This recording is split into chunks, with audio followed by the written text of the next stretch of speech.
అప్పులో వెంబడి పడతారు కదా, పైసలు అని.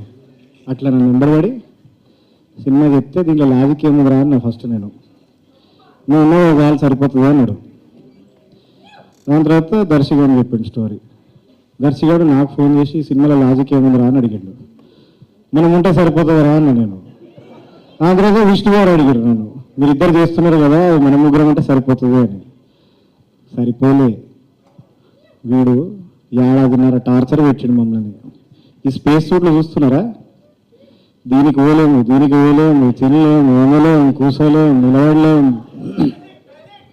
ఏడాది, కానీ 1.5 కష్టపడిన ఫలితము మీరు చూడాలంటే మార్చు ఫుడ్ పెట్టండి వీళ్ళకి ఎవరన్నా. 1 2 3 అంట, గట్టిగా చెప్పండి ఒకసారి. 1 2 3